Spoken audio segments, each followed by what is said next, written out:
morning. Looks like some of the streams aren't working this morning, so I hope those of you that can see me and hear me clearly.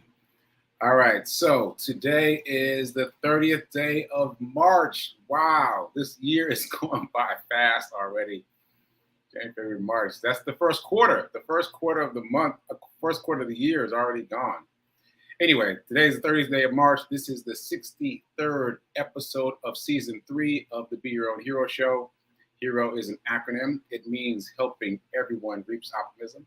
In other words, helping others helps you. It's a reciprocal action. I'm your host. I'm sekouwrites.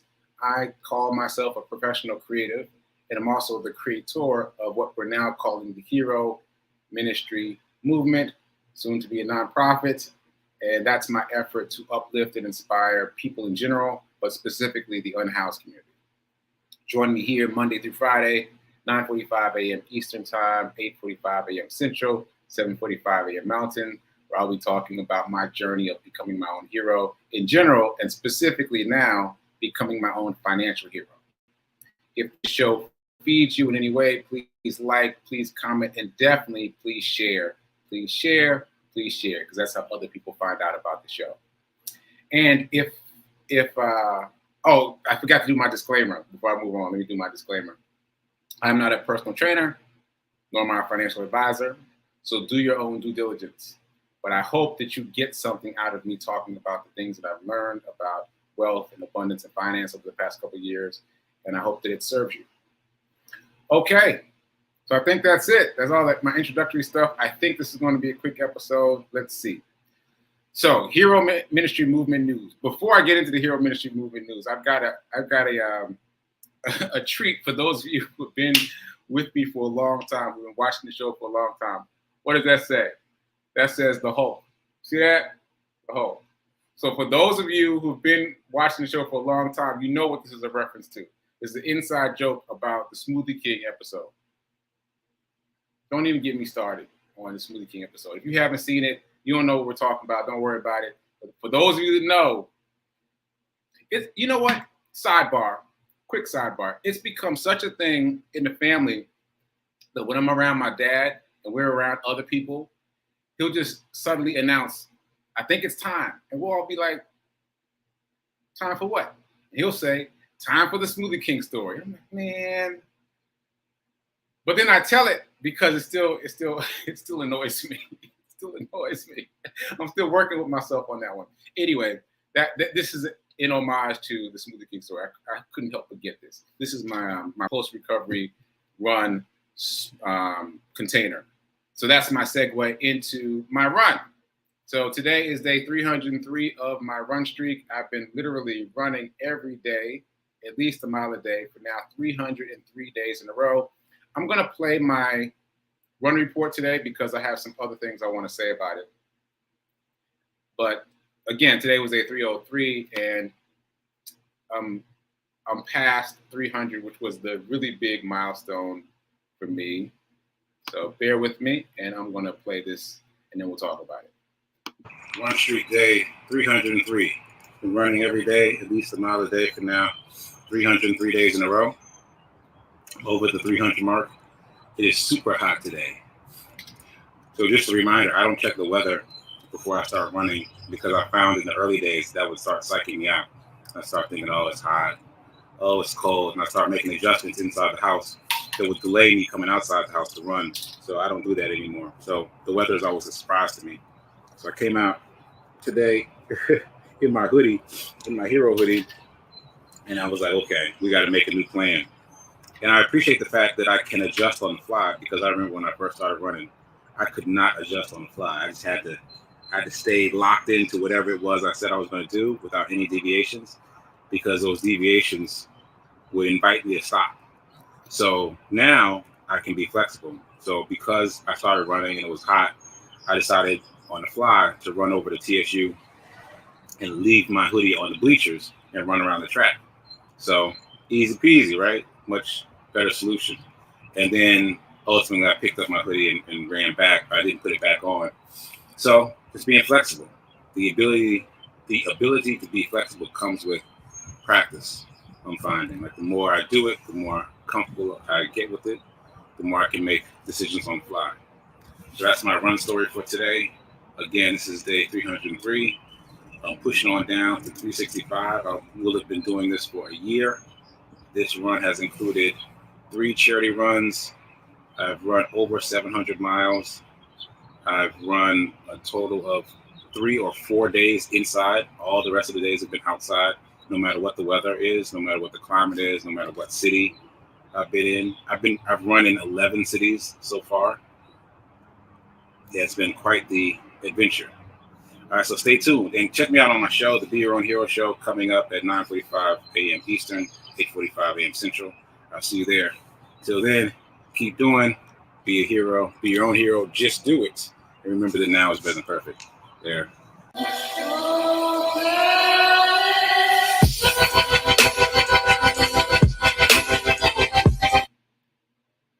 Okay, so that's today's run story. Shout out to Tim. Appreciate you popping in with the coffee and the water. So that's today's run story. And the reason I wanted to show it is because both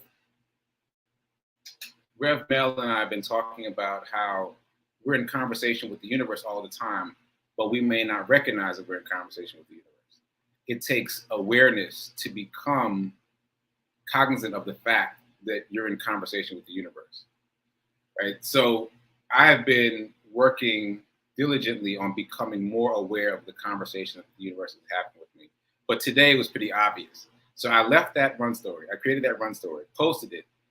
And as I was posting it, because I recorded it first, but then I've got to post it. So as I'm posting that recording, I got what I like to call ambushed by a video on TikTok. And when I say that, if you're just joining me, I call it that because what I've done on TikTok and most of my social media platforms, except for Facebook, is I have strategically followed only thought leaders, only people who have really impactful things to say. And so whenever I pop in to social media, I get something. Especially on TikTok because of the way TikTok moves. It's kind of ambushy, like it jumps out at you. Anyway, the point is, when I went to upload this video to TikTok, and I always upload my run reports to TikTok first, I got ambushed by this speech by Robert Greene. I don't know if you know who Robert Greene is, but Robert Greene is an author. He is the author of the 48 Laws of Power, which is a very popular book, huge bestseller. He's also author of the 50th Law of Power, which he co-wrote with 50 Cent. Yes, 50 Cent the rapper. And what great synergy, right? Like 50 Cent was a fan of Robert Greene and had read the 48 Laws of Power. And so later when the two of them connected, like it just made sense to write the 50th Law of Power.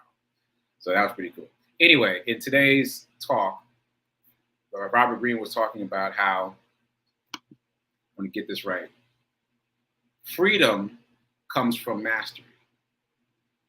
Freedom comes from mastery.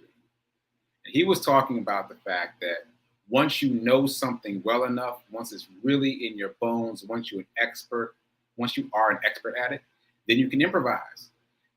And not just you can improvise, you automatically begin to improvise because you're not thinking about how to do it anymore. Once you have how to do it locked down, your mind automatically starts reaching out and making new connections. And he was talking about this chess prodigy who got so good at chess so early that he made moves that other people couldn't understand. Which, if you've ever played chess, is even hard to conceptualize. Because I play chess a little bit. I can't imagine a move that doesn't make sense, like within the confines of chess. But whatever, that's what Robert Greene said. That this prodigy is so good at understanding and ingesting all the different moves in chess that he could see 20 moves ahead. What? 20 moves ahead? Like that's the whole game. The whole game is 20 moves. So he could see the whole game unfold and could make adjustments and improvise, and it would completely confound his opponents. So I bring that full circle because in my run report, I talked about being able to improvise as I run.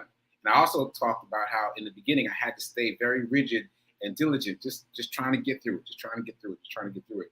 And now I've reached the point where I'm comfortable riffing.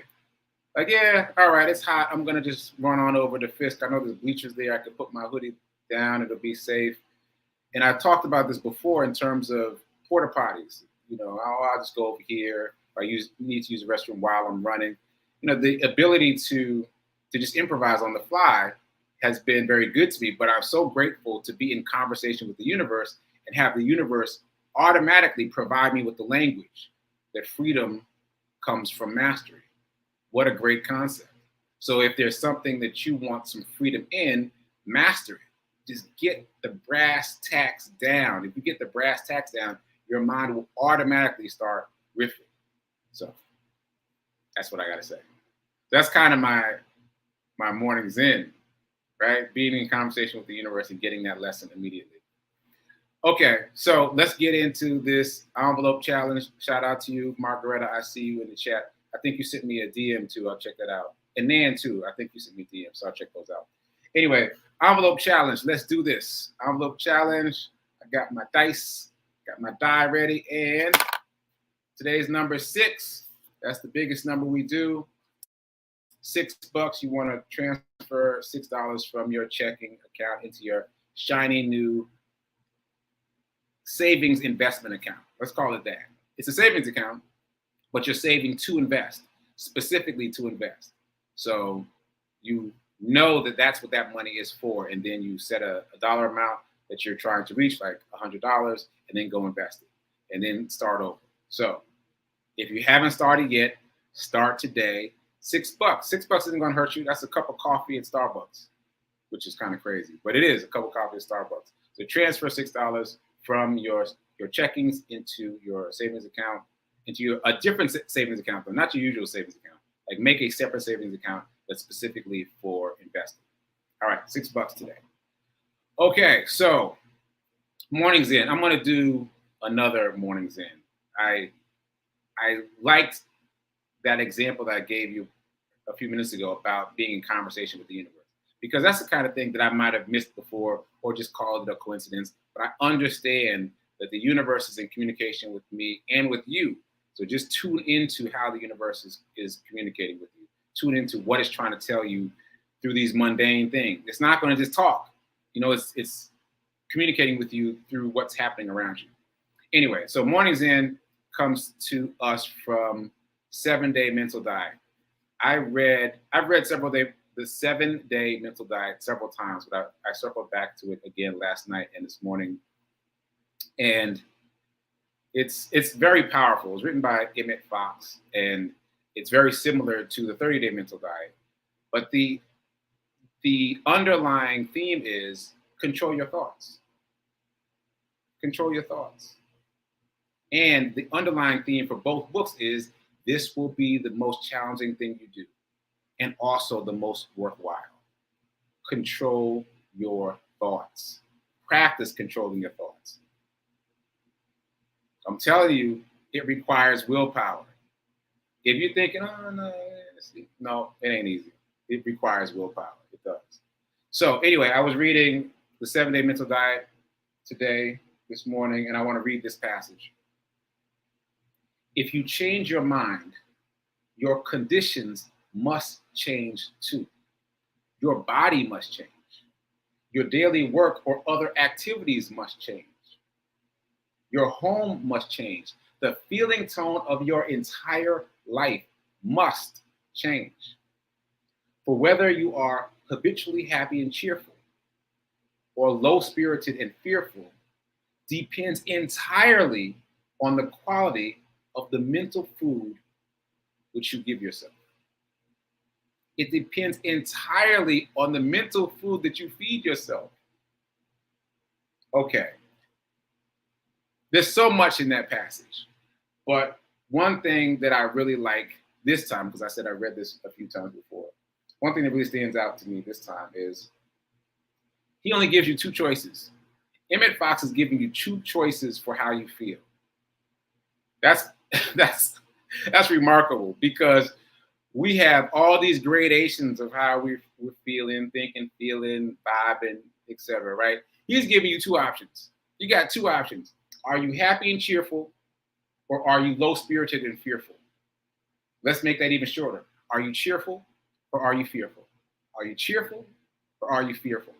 Now, if you break it down to just those two choices, that really eliminates all the nonsense about your feeling tone, right? All the folderol gets shunted away, because if you're choosing fearful versus cheerful, then you have to make each of those buckets bigger, the cheerful bucket bigger and the fearful bucket bigger, to choose one or the other, right? Can you choose to be cheerful all day, every day, no matter what's going on? Ooh, right? Choose to be cheerful despite the circumstances. All right. I'm going to stick with 7-day mental diet for a minute. And it's all like that. It's all very much in your face. Like, what you doing? What you doing with your thoughts? Are you really exercising control over your thoughts? Which takes us back to yesterday. So if you watched the show yesterday, I talked about the Oscars a little bit. I talked about Fee King a little bit. And I talked about the similarities and the differences between how Jill holds her alopecia and bald head and the way Fee King holds her alopecia and bald head. And I just underscored the fact that it's a choice. And Fee King didn't see the episode, but I sent it to her, and it moved her. And she has since reposted it in several places, and she was struck by it. And what she appreciated most is that I am acknowledging that it was challenging for her. It was challenging for her to get to the place where she could hold it lightly, where people can ask her things like, do you have cancer? And she can respond with a joke. Where people ask her what happened to your hair and she can not be offended. Like, it took effort to get there, but she's gotten there now. And so she appreciated that acknowledgement. And I appreciated all the feedback. Not only did I get feedback from her, but I got feedback from several different people who were really touched by what I said and grateful for the different perspective that I gave about the Oscars. So I am grateful for that, because I kind of felt like I was just freestyling. I was in the flow, as Linda would say. I was in the flow, and I wasn't sure how that was going to land. But I'm glad it landed with some people. I got some comments from some people who I don't even think regularly watch the show, some other people out there in the world. So that was very fulfilling for me. And it all goes back to choice. Like, we first have to recognize that we have a choice in how we respond to anything and everything. Everything that happens is a neutral event. And that's not the way we think about it. Certainly it's not the way I've thought about it my whole life. This is new for me too. But everything that happens is a neutral event. Everything. You attach feeling to it. You attach meaning to it. And you can change the feeling and meaning that you attach to it. It takes effort. It takes willpower. But you can shift the meaning and feeling that you attach to whatever happens. So anyway, that was a callback to yesterday. All right. So also another callback to yesterday, I was struggling with this quote, and I couldn't quite call it up yesterday. And I was trying to call it up, and it kind of drove me crazy. And I found it, and I can't believe what it is. Like, I can't believe that this bubbled up from my subconscious. And that, again, that's just a testament to the fact that it's all in there. All the things that you've learned, all the things you've experienced, they're all in there somewhere. So the quote that I was reaching for yesterday comes to us from a book called As a Man Thinketh by James Allen, which was written in the early 1900s. I want to say maybe 1905, like a really old book. Hence the language. And here's the exact quote that I was reaching for that I couldn't quite remember yesterday. Tempest-tossed souls battle to gain success, but success avoids the unstable. I'm going to read it again. This is from As a Man Thinketh by James Allen. And here's the quote. Tempest-tossed souls battle to gain success, but success avoids the unstable. Success avoids the unstable. I remember how struck I was by that when I first read it. And if you're an artist like me, you might be struck too. Because artists typically have a lot going on. We're kind of angsty. We got a lot of things going on in our heads. We're kind of tempest tossed in James Allen's words. And as artists, we're also striving for success. And his point is success is not coming to the place where the tempest is tossing, where there's a storm, where there's drama, where there's all this movement. Success comes to stable, secure places. It reminds me of something that Pitbull said. Pitbull is a rapper, and I saw him on a program relatively recently. And he said, if you chase money, it runs. So you can insert success for that. If you chase success, it runs. If you chase money, it runs. If you chase wealth, it runs. If you chase abundance, it runs. It doesn't work like that. It doesn't work that way. You have to attract it. And how do you attract it? You change who you are. You change how you think, and then it comes to you. It's very much like a cat. It's very much like a cat. Anybody who's had a cat can relate to this, right? If you pick up the cat, what's it going to do? It's going to be, come on, man. Come on. That's enough. That's enough, right? And then it's going to run away. But then when you're minding your own business, the cat will come and get right up on the middle of whatever you're doing, right up on a laptop, right on your lap, right in the middle of whatever you're doing. When you're calm and collected and peaceful and you're not chasing the cat, then the cat comes to cuddle with you, right? I know the cat people can relate, right? So same thing. Tempest-tossed souls battle to gain success, but success avoids the unstable. So become stable. Whether you're an artist like me or not, become stable by securing your mind, by understanding that everything that happens is a neutral event, by understanding that you can choose cheerful over fearful every day in every situation. Choose cheerful and watch your abundance increase as more things come to you because they are attracted to your state of mind. All right? Moving on, let's get into some abundance. Speaking of abundance, let's get into some abundance. Let's do our affirmation. We're going to do it twice. First for the words and then for feeling. So first time. I am so happy and grateful to be a multimillionaire in every area of my life. Memorize those words. Now we're going to say it again out loud together with feeling, because the feeling tone is what gets it into the bones. I am so happy and grateful to be a multimillionaire in every area of my life. Ashe. All right. I see you, Linda. The language of the divine is symbolic. It comes to us in so many ways. Yes, it does. It does. And we've got to tune into it. We've got to tune into it, because if we don't tune into it, we'll miss it. I feel like I've been missing the conversation my whole life. I'm just now tuning into all the ways that the universe is trying to communicate with me and with you. So pay attention. All right. So here's my reminder. If you only spend, you'll what? Stay poor. If you only save, you'll what? Stay middle class. But if you want to become wealthy, if you want to move into that upper echelon, you must invest. It's not optional. You're not going to get there if you don't. You can't save your way to wealth. You can't save your way to wealth. It won't work. You have to invest. You have to invest. All right. So speaking of which, I want to talk about a couple things. One of which I mentioned already.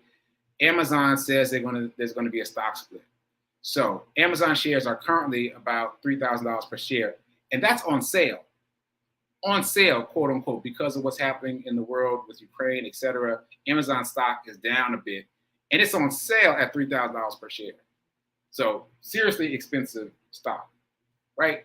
But they have announced that there may be a stock split in the very near future, which would bring the cost per share of Amazon down to $150 per share. Very accessible. And I was saying this to my mom yesterday, and I'll share it with you. I remember when not too long ago, $150 per share seemed like so much money. I was like, oh, I don't know. I don't know if I could do $150 a share. And now it seems like a discount. It seems like a steal, especially for Amazon. And so I say that to say, the more you dabble, the more you stick your toes in the water, the more acclimated you become to the temperature of the water, just like getting in a real pool. You got to get in it. You can't sit on the sideline watching the pool. You got to get in. You got to experiment a little bit, because getting in reaps rewards. I couldn't have predicted that at this point in this journey that $150 per share would sound like a deal to me. But it does because I've been in it. I remember the first time that I bought stock, and mind you, this is just during the pandemic. For those of you just joining us, I've only been investing for real and studying money and wealth and abundance since the pandemic. So the first time I put some money in the stock market, I put in $1 and I was terrified. I thought I was going to wake up the next day and that $1 would be gone. $1. So not even a full share of anything. It took me a while until I got to the point where I was like, okay, I think I'm ready to buy a full share of something, right? And I got a full share of AT&T. AT&T shares are like 27 bucks. I mean, that's nothing money. And it pays an excellent dividend, but that's a story for another time. So anyway, the point is, get involved. If you're still sitting on the fence, if you're still sitting in the bleachers watching the pool, get involved even a little bit, because as you do, you'll become more comfortable. Okay, sidebar done. Back to Amazon. Amazon might do this split. I mentioned yesterday, I've been nickel and diming Amazon. I had $147 invested in Amazon on Cash App. So I threw another $10 in there so that now I have 157. So if it splits, boom, automatically I'll get a share. Plus I have another $7 in. And I said yesterday that my goal was to get $300 in so that I could get 2 shares of Amazon. But I don't know. That might now be a secondary goal, because I just heard yesterday that Tesla is about to do a split. Now, I was yesterday years old when I found out that a stock split could result in additional stock. What?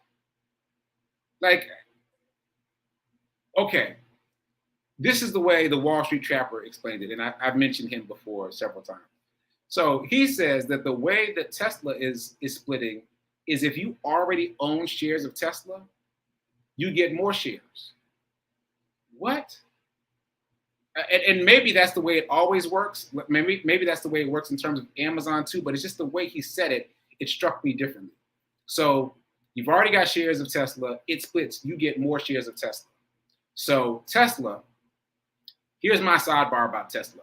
I work in the automotive industry. One of the many things I do as a professional creative, I work in the automotive industry.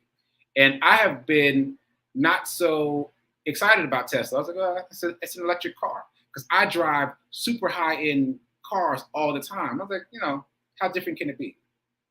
No. My friend here in Nashville let me ride in his Tesla, and we were on Expressway. And I'm going to tell this quick story. We're on Expressway, right? And he puts it in auto drive. And I was like, okay, this is pretty cool, but still similar to what I've experienced when I test drive high-end cars. But then there was, I won't forget this, there was a truck trailing a boat. And the truck trailing boat swerved into our lane. And my friend stopped, really, hit the brakes really hard to let the truck and boat get in front of us. And then put his turn signal on and moved over 2 lanes to stay far away from that driver. When all that was over, I was like, hey man, that was some nice driving. He said, what are you talking about?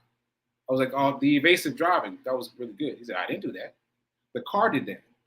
What? He was like, yeah, it's a Tesla. What it does is it learns your driving style for a while, and then it programs itself to drive the same way that you drive once you put on the autopilot. That's when I knew I needed some stock in Tesla. People keep talking about it's overvalued. No, it's not, because there's a visionary running that company. And if there's a visionary running a company, it can't be overvalued. Can't be. He's a visionary. So anyway, I say all that to say I'm over time now. My bad. Sorry, prayer time. So let me just finish my thought.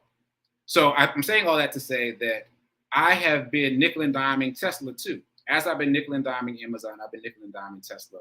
And now I'm going to get a little more serious about Tesla to see if I can get a full share, because it's relatively expensive, but it's not as expensive as Amazon, right? And so if I can get a full share or close to a full share and the stock splits and I get multiple shares of Tesla, man, because Elon is doing some amazing things. He's going to Mars. He's about to launch a cell phone and a competitor to Facebook, I heard, his own social media network.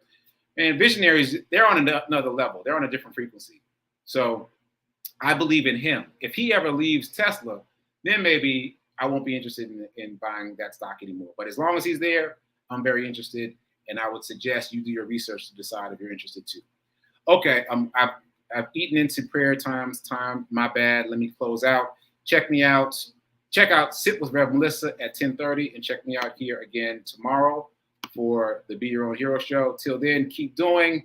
Be a hero. Be your own financial hero. And remember that now is better than perfect in terms of investing. Go invest now. I'll see you later.